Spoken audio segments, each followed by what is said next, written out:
আমাকে আর্জেন্টিনার সমর্থকরা অনেক ফোন করে, শোডাউন করতে চায়, গেঞ্জি দিতে চায়। তার একটা সোফার মারিয়া 32টা দাঁত হাতের মধ্যে ধরাই দেবো।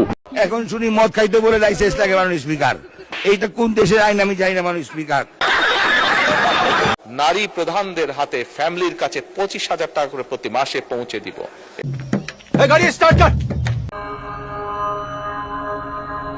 चलिए शुरू करते हैं। অবশ্যই ছাত্রগণ অভ্যুত্থানে যারা শহীদ হয়েছেন, ভূমিকা রেখেছেন, ছাত্র নেতৃবৃন্দ যারা নেতৃত্ব দিয়েছেন, সকলের অবদানের প্রতি আমরা স্বীকৃতি দেই। এটাই আমাদের। ওই অবৈধ জুলাই আদেশ উপর ভিত্তি করে এখন যেটা প্রথম থেকেই অবৈধ, ভয়েড ইন এবিনিশিউ, এবং সেই জিনিসটা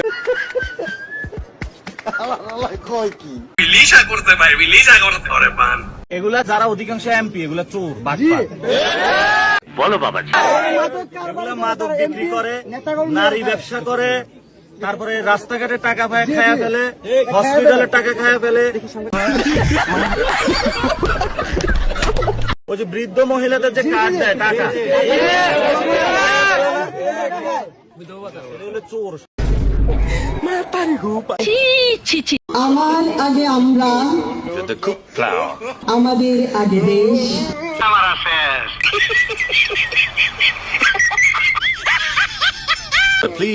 ক্ষমতার আগে জনতা, সবার আগে বাংলাদেশ।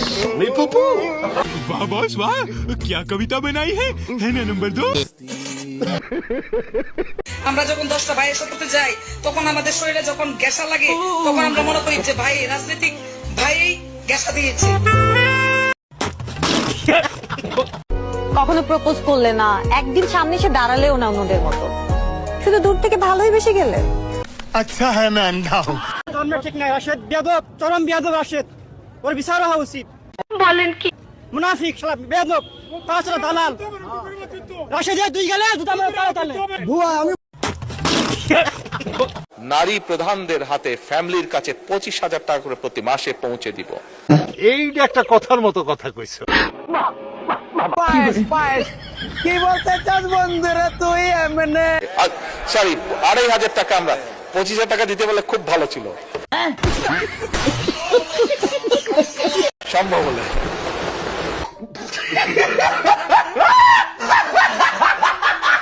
এখন শুনি মদ খাইতে বলে লাইসেন্স লাগে মানুষ স্পিকার। কি কষ্ট?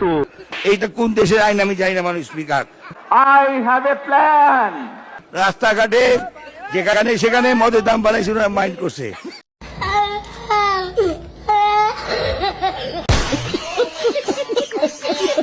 আর্জেন্টিনা সাপোর্ট করতাম, কিন্তু আমাদের প্রিয় নেতা জনাব তারেক রহমান সাহেব যখন ইংল্যান্ডের সাপোর্টার, দালাল আমি চিন্তা করলাম যে ইংল্যান্ডের সাপোর্টার আমি কেন হব। দালাল আচ্ছা ঠিক আছে, ইংল্যান্ডের খেলাটা একটু দেখি, দেখলাম যে ভালো খেলে।